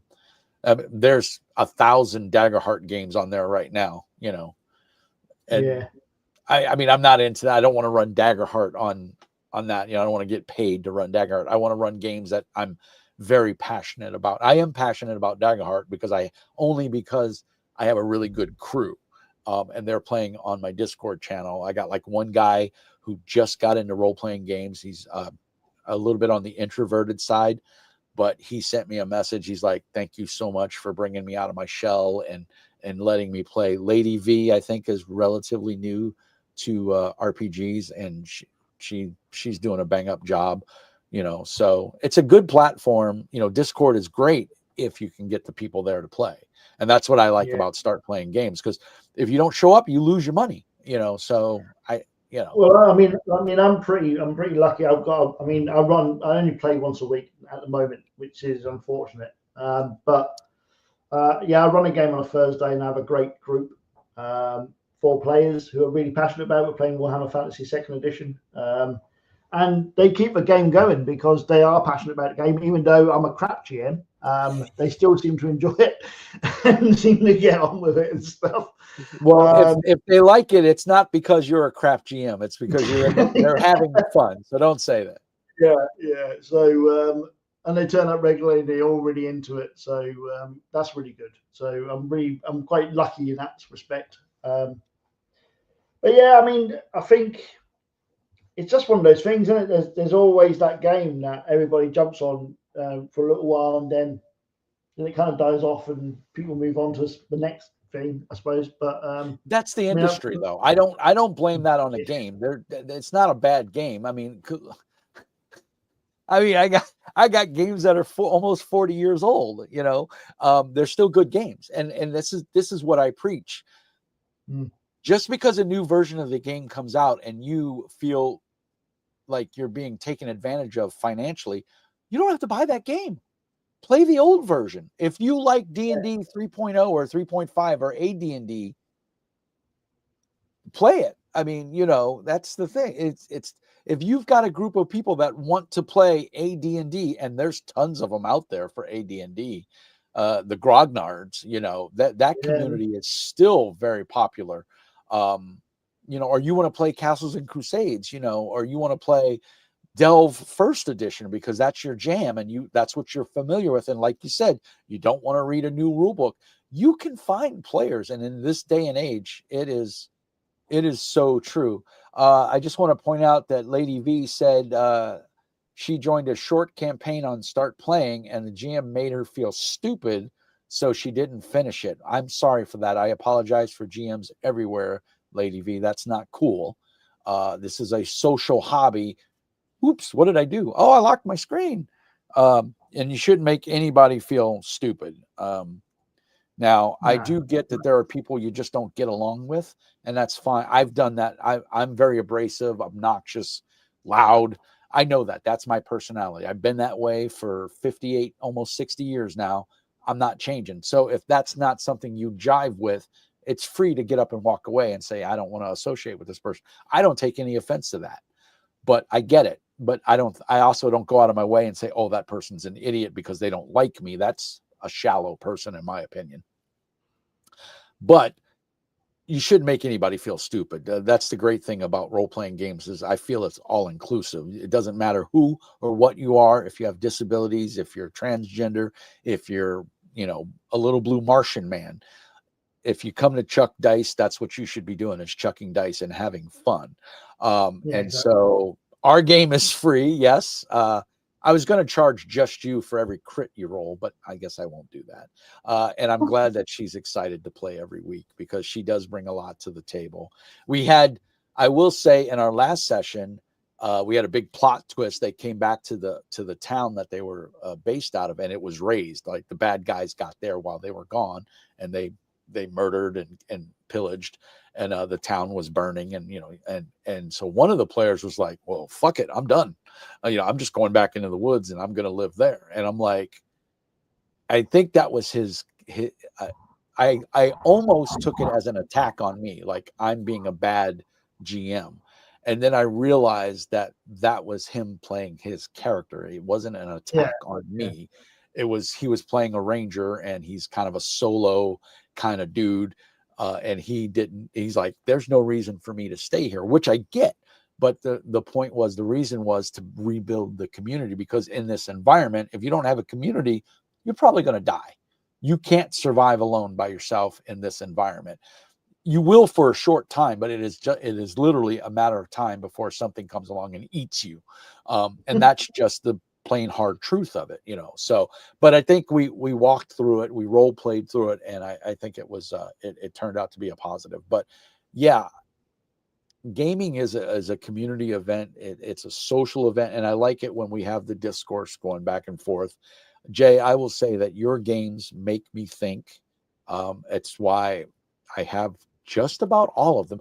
I even have Ghost Ops, and I have PTSD. I did 2 tours in Iraq, and I was in Grenada. I don't like modern combat. It's not my jam. I don't play any video games. I don't play any role-playing games in that genre, but I have Ghost Ops sitting on the shelf, because I bought it. Surprised how many ex-military actually do play Ghost Ops. I know. When I did the review of it, the comments on the channel were awesome, and they were all military guys from everywhere, Yeah. So not just the US. There's a group of ex-special forces who still go out and into war areas and protect people and save people or whatever. And I sent them copies of it for free so they could play it. When I was in Iraq, I remember we got a care package from WotC, and it was the DMG, the player's guide, and the monster manual, and a bunch of dice, for free. They just sent it to us, So I mean, yeah, I can't complain. I obviously will always have a warm spot in my heart for D&D, original D&D, because my mom was my first GM. So, we sat down, we cut the chits out, and we played, my mom was my very first GM, so D&D will always have a spot in my heart, but I just don't like where the company's going. But that doesn't have anything to do with the IP. That's the company behind. It's like GW. I left GW years ago. I don't support them. I support Cubicle 7 because I like what Cubicle 7 is doing. Right. Yeah. But that's not directly supporting GW. I'm not giving GW money. I'm giving it to Cubicle 7. What they do with it is their business. But yeah. Dave says, I have a copy of Ghost Ops somewhere. Yeah, everybody does, Dave. It's a cool game. Yeah, it's an awesome game. It's an awesome game. Yeah, I think I know there's somebody on the Ghost Ops server on Discord who runs a game every week, and he really enjoys it. And I'm hoping that when Maroon comes out using the Ghost Ops rules, you'll be able to try, because you'll be able to play a ghost in the wasteland, Maroon. So depending on how you set it, when you set it, you'll be able to play Ghost Ops after the apocalypse. But I was going to say, for those that don't know, the cool thing about the Ruin is it is a post-apocalyptic game, but not zombies. Yeah. So it's more Mad Max than it is the Living Dead or the Walking Dead. So Ghost Ops. I mean, the Ghost Ops, the original Ghost Ops, there was an alien thing in it. There was an alien element to it. There was a dimensional element to it. But this hasn't got that now. This is basically just a straight survival horror. No, survival horror. Basically, you are in a wasteland and you've got so. It feels like every post-apocalyptic game has to have a kind of a twist or something. You know what I mean? It has to either have mutants in it, or it has to have aliens in it, or it has to have zombies in it, or whatever. And that's great, and I can understand why people do that. But I just want the game where you just played people. And with Ruin, Ruin's going to have a second edition, correct? Possibly, but it'll be a second issue, because I'm hoping that the D100 rules I'll be using for Delve will be then able to be transferred to other games as well. So whoever plays Delve will be able to play the new Ruin, will be able to play other games and know the rule book, right? So the whole point of it is that people will be able to pick these games up and know the rules without having to learn them. Right. And so it's almost like you're trying to make a universal system. Yeah, basically, which is kind of what the Chronicles of Earth could turn into a universal system, right? So that could be. But the thing is, basically, I'm going to be using Ghost Ops or Ghost Engine, which a lot of people like, as in various games, and I'm going to be using the D100 system from Delve into various games. And one of those games could be the Black Iron. It could be used in that as well. So there could be a D100 version of it. See, I don't see why there shouldn't. That would be solid, because I mean, and that would work quite well. I personally like percentile-based systems. I like D100. I love them. I think that most of the games I've got are all percentile. I mean, Chaos, Call of Cthulhu, Warhammer, RuneQuest, all the stuff. My favorite games were all D100 games. And every creator falls into that trap of wanting to make a new system that is faster or better or easier or whatever. And sometimes it's best to stick with what you know, really, and just to work on it, because that's what people like. Well, we touched on this before, but familiarity sells. Of course it does. I mean, look at your car dealerships. Ford, people buy Fords or Chevys or whatever the car of choice is. For me, it's Volvo. I won't buy anything but a Volvo. Why? Because I've had nothing but astounding luck with Volvos. Yeah, they're expensive to own, but I don't get stranded on the side of the road. Yeah. Well, it's no different to authors or films. The same, isn't it? I mean, same thing. Yeah. An author writes a new book, you buy the book because it's going to be good. Film, if you see a producer or a director of a film, you think, I'm going to get that because it's good. Or an actor, even. I like Brad Pitt films, so I'm going to buy everything that Brad Pitt does. So it's the same thing. It's no different. People want to be able to just sit down and start playing without having to learn stuff. And I think that's where things like Shadow Dark have done so well, because everybody. Well, the thing is, and I'm gonna go back to Daggerheart, because it's the same way. You can open the book up and you can start playing. There's not a lot of mechanics. Shadow Dark is OSR. There's not a lot of mechanics, and they took skills out of it even more. So, Castles and Crusades, same thing. Not a lot of mechanics. I mean, Castles and Crusades is just D&D again, isn't it? Really, basically. Right. It's OSR D&D with some changes. There's no skills. Your skills all default to your attributes. And then if it's a prime ability, it's a 12 or better. If it's a non-prime ability, it's 18 or better. That's the mechanics. You're done. Yeah, exactly. Yeah. And then it's just whatever modifiers the GM wants to put on it. Yeah. And it can get a little granular in sections, but yeah, it's pretty simple. And it's a fun game. I mean, you got to have the fun there. The book has got to sell you. Nobody picks up like you said, nobody picks up a textbook and goes, ooh, this is amazing. They pick it up, they open up the art and they go, ooh, this is amazing. Then they start reading it. It draws them in. You need that coffee table aspect to get people in. And then once they start reading and they see how good the mechanics are, or how light they are, or how easy they are, every person jives differently. So whatever is your appeal, if it grabs you, you've got a customer. You've got a fan. And I think especially and I think with games, I mean, Shadow Dark's a perfect example. I think a lot of people who bought the Shadow Dark PDF didn't really read the rules. They just went straight to character creation to see what the characters were like, what they could do with the characters. And they could knock out a character in 5 minutes.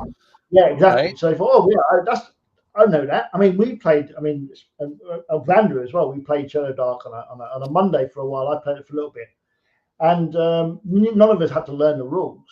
Right. None of us had to sit down and have a rule zero. Do you know what I mean, to understand? We just knew instinctively that it's D&D. So you roll D20, you add your modifier, and you get over a number. And it's that simple. There's no effort to it, And here's the thing: there's very few bad RPGs. Yeah, there's not tons of bad GMs. Because I mean, let's face it, D&D is, that's the go-to, right? Everybody pretty much, if you play role-playing games, you've at least tried D&D once. There's a few, obviously, that, some people started with Palladium and they never looked back, right?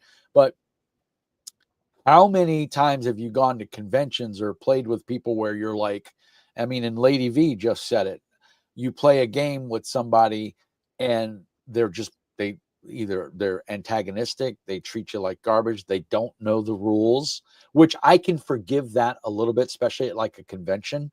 But if you preface it by saying what I said with my Daggerheart game, as I said, I don't know this game, I'm learning it with you guys, we're going to sit down and we're going to play and hopefully we're going to have fun. I'd like to think that it is a testament to A, my players and how good they are, and B, how good I am at telling a story, that the game is succeeding and everybody's having fun. If you don't have those elements, then all you just have is some words in between 2 pages, and exactly. I mean, that's not going to do it. Learning together, aren't they? Everybody's learning at the same time as well, because they may pick up the book and think, oh, well, what's the ruling for that? And they'll look into it, and then they learn that rule as well as you do, because you can sit there and go, oh, I don't know the rule for that, and they go, hold on, it's on page blah blah blah, and the rule is this. You go, oh, right, great, okay, that's solved. And they've learned it, you've learned it, everybody's learned it, and everybody's happy. And that's that to me, that's a fundamental part of gaming, is if everyone's cohesive in their ability. My Fabula Ultima game is the same way. The players all know the rules. There's one guy that doesn't, but the other players know the rules. And so they're constantly reminding me, and not in a negative way. They're like, oh, well, you can do this, or this is the mechanic. And so we're learning together, and they're teaching me. I'm just providing a story and allowing them to chuck dice, and they're having fun. So it's a win-win. I mean, that's all part of it. I mean, the whole thing should, that's how everybody feels comfortable, I think, in the whole situation, is that everybody's learning together. Nobody feels like they're not privy to secret information, or they're not privy to certain things or they feel stupid because they don't know it, Right. If you go up there and you say, look, I don't know it either, we're all learning together, it feels comfortable because they think, oh, hold on, that's good. Because I think Lady V feel comfortable about it, not feel like idiots. And I think Lady V can attest that. I think I told her in the first session, I ran one session 0 with my local players. That's my experience with this, besides watching YouTube. So I'm learning along with you guys, and we all sat down, and we're only 2. I think we're 2 sessions in, and they keep coming back, so I'm assuming they're having a good time. And the fact that Lady V's here on the live stream tells me that she's probably having a good time. In fact, she has told me she's having fun. But Wiki says a really good game master doesn't need a game system to run an enjoyable game, but it helps. And that is true. If the mechanics are shit, it's not going to be fun because everybody's going to get discouraged and annoyed, right? Some people I have a low tolerance for bullshit. I don't have the patience in that aspect. I'm willing to learn if there's a curve there and there's a payoff at the end, like Fabula Ultima, Daggerheart, The Ruin, the Black Iron, all those, a lot of your games, Jay, I love just because they're succinct, they're easy to pick up, and the mechanics are different, right? I'm a person that I crave new and exciting things. Lady V says we had two sessions and a 0. We did have, and then Dave says Mr. Mean is the one guy that doesn't. I pride myself on, I've been GMing for close to 40 years now. I pride myself on being able to just take a concept and run with it, and I think that just comes from years and years of experience and having a plethora of ideas, and that's just experience, right? Experience is the best teacher. You learn when you're 5 years old, don't touch the oven because it's hot. And, when you're 30, you don't touch that oven because it's hot. So yeah, I'm thick as a brick, but I do learn. And I'm glad Lady V's having a good time despite the abuse. You should play in some of my other games. But yeah, Jay, I'm so excited for what the future holds for you, sir. I can't believe we've been babbling for almost 2 hours, and people have been sitting here for almost the whole time. So you guys are gluttons for punishment. You make sure you send me all your socials. Do you have a website, or are you just using Facebook? No, I don't have time for a website. I used to have a website. I just don't have time to do anything with it because I'm always either, if I'm not working, which is what I'm doing, then I'm spending time, with Nikki or, taking the dog for a walk now. And it's just, I can't spend a lot of time staring at computers because I spend an awful lot of time staring at InDesign or Word, writing stuff. And I get to the point, I get to almost 3:30, and I'm thinking, oh, Christ, I can't do this any longer. I need to get away from the computer. So I need a break. Right. And I can't be doing websites and stuff. That's just too much. No, I get it. Well, I mean, obviously you're always welcome to post on my Discord, and anytime you want to do one of these sit and chats, you just tell me. The problem is he's in Scotland and I'm in the US. So there's what time is it there? It's 5 o'clock. Just after 5 and it's 11 a.m. here. So yeah, there's a 6-7 hour. Yeah, 6 hour time difference. So it makes it really hard for us to get together. But Jay, for people watching this on YouTube later, Jay is on my Discord. You can always reach him there at Broken Rat Games. Are you Jay Lasarde or at Jay? Yeah, Jay Lasarde. I mean, I think I'm Broken Rat on your Discord. Right. I do have my own Discord for Ghost Ops. We're going to put a link to send me an invite. Yeah, I mean, if you pick up Delve, if you pick up a Delve game, there's actually a little advert inside the file on drive-through where it'll have a link to, and on the launch page for Delve as well. Yep, it's on the launch page. So you can go to there and you can ask me any questions you want. I'm always around. Well, I'm not always around, but I'll see you. Yeah, you always respond. It may take you a bit. Always respond. But you always respond. So, and if you can get as much response for Delve as possible, obviously it helps. I don't expect a great deal of people. I mean, there's people out there who have never written a role-playing game in their life, and they've got they've got a launch up there, and they've got 500 people following it. You're thinking, how the hell does that happen? But just how it works. I haven't got a YouTube channel, and that's where it's all coming from. I think a lot of it. So maybe I should start a YouTube channel. Or you can always have me do it. Or Dungeons and Dyslexia. I mean, his channel's going gangbusters. Yeah. So you got support. We will help you in any way we can. So I encourage all the meetings out there to when the Kickstarter goes live, April 12th? August 12th. August 12th is the Kickstarter goes live. Twitch, baby. Lady V, I hate Twitch. I can't stand it. I'm sorry. I've tried to like it. It's not my jam. I'm not a fan of social media. I have Facebook, and I can't even be bothered with that half the time. I hate Facebook. I only have Facebook to support my channel. It's the only Yeah. reason, and you I can't like have talking to people. a Facebook group without actually having a Facebook account. So I have the account, and I usually just post, pictures of me and my kid and my wife, and then I use the group, the Facebook Mr. Mean Speaks group, to post all my Gov stuff. Yeah, Twitch is awesome if you love it. And the viewer chatter, I love the concept of it. I just never got into it, and it's just a frustration factor. And I know a website. I just don't want to join any more websites, really.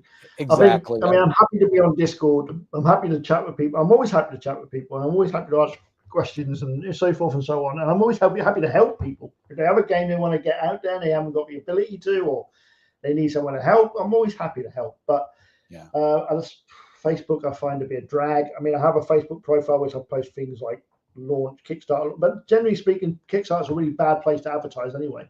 There's nobody clicks on it. Well, it's very limited. It's very limited in its scope, and it doesn't click on it. It doesn't do the advertisement for you. It does put it puts it on its page, and that's it. That's all it does. It doesn't promote it for you. You may get, if you make them a lot of money, because let's face it, it's what it's really all about. They take their 9% right off the top once you fund.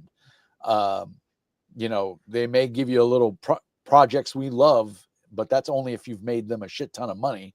It has. I personally don't think it has anything to do with if it's a good project or not. It's just a project that makes a lot of money, or they personally know the person running doing the project. Well, it's the same with anything. Even, I mean, this is one of the issues I have with Drive-Thru RPG as well. I mean, but you see the top 10, you see the bestseller list along the top. Right. And most of those bestsellers aren't bestsellers at all. I mean, you look at it and you think to yourself, I mean, I've seen situations now where there's been games that have come out and they're not on the bestseller list, but they came out 2 days earlier. For example, right, my Big Fucking Axe, right? Big Fucking Axe came out, and within 2 days, I'd sold 500 copies, right? It never once ended up on that bestseller list. Right, but because it had fucking in the name. Yeah. And they weren't going to put that on their front page because they're woke. There was a game on there that had been come out from, I don't know, Monty Cook or whoever. It hadn't even sold 50 copies, right? Hadn't even got a copy. It was on the bestseller. Right? It was on the bestseller list, because it was making the money. You know what I mean? And that's where the problem lies. I mean, I even got an email from Drive-Thru saying they're going to remove Big Fucking Axe because of the word, right? And I went to them and said, well, in your blog post you did 5 years ago, you said you'll never censor anything for language. And they had to put it back on again because I argued the fact and they were wrong, right? But I mean, the whole thing is about money, and it kind of destroys it a little bit. It makes it crap, you know what I mean? It's not what it makes it where you just don't want to do it. It cheapens it. That's why I did, when you told me they pulled your title, that's why I did my review of Big Fucking Axe, and I think I said the word fuck about 800 times. And YouTube never pulled it. You know why? Because my channel's not big enough. So nobody complained, or I got less than 2,000 subscribers. So they're like, they're not making any money off of me, so they don't care. The moment I get 1 million subscribers and I say fuck, we're gonna ban your channel, because they want to threaten me and control me, to keep making them money, So but it's a sad, because it does. I mean, it'd be nice if people created for the sake of creating. And there's loads of games that they look at and think these are. Well, and at the end of the day, it's just a word. It is. It only, if someone, and pardon my French, if someone calls you an asshole, your reply, and you get upset about it, then the question is, are you an asshole? If they call your mom a bitch, if they call your mom a bitch, is she? I mean, it shouldn't bother you if it's not true, No. But I can't tell you how many comments I get. You're an asshole, you don't know nothing, or you shut up, or you're just there's 15 minutes of my life I won't get back. And I usually respond with, that's the great thing about YouTube. You never have to watch my videos ever again. I don't make my video for you. I make my video for me. if you happen to like it, great. That's awesome. I'm happy for you. Yeah. If you choose to support me, great. I'm happy for you. Thank you. But I don't, at the end of the day, I do it for me. It's my creative outlet to talk what I want to talk about, but that's just me. But we've gone over 2 hours, buddy. Well, no, not yet. We got about 45 seconds left, but I want to thank everybody. Delve. Yeah, well, support Delve. Go support Delve. In fact, buy 10 copies. Everybody buy 10 copies and give them to your friends. And then if they like it, tell them to go out and buy 10 copies. Yeah. And if you buy Delve now, it's August the 12th. Delve comes off sale. You won't be able to buy it after August the 12th. Right. You're going to pull it, right? Available any longer. So it's been removed from sale on August the 12th. So if you want to buy it now, and you get a free copy of the 3rd edition in your library once it's released next year. So what can you do? And you're going to get a free game out of it. You know what I mean? It's a bargain. So right. So to reiterate, if you already own Delve's 2nd edition, or you buy it before August 12th, you're going to get a copy of it. And you go to the Kickstarter, you're going to get a copy of it of 3rd edition, correct? It'll go straight into everybody's library who's bought it, whether you back it or not. Lady so V, even if you don't back Delve 3rd edition. So if you buy it through DriveThru RPG, you buy Delve's 2nd edition, you're going to get a PDF copy through DriveThru. You don't have to back the Kickstarter. No, it'll go straight into your library. That's more than favorable. That's more than fair, right? That's magnanimous of you, I would say. For that, I'm going to let my beard grow even longer, just because you're so awesome. Much to my wife's chagrin, because she wants me to shave it so bad, and I won't. But I'm half Native American. I'm amazed I couldn't grow a beard until I was well over 50. So I couldn't. I had the child molester mustache. It was horrible. It was not good. But now I got no problem, right? Jay, thank you so much for spending time with me. I always love our chats. We don't get to do it enough. No.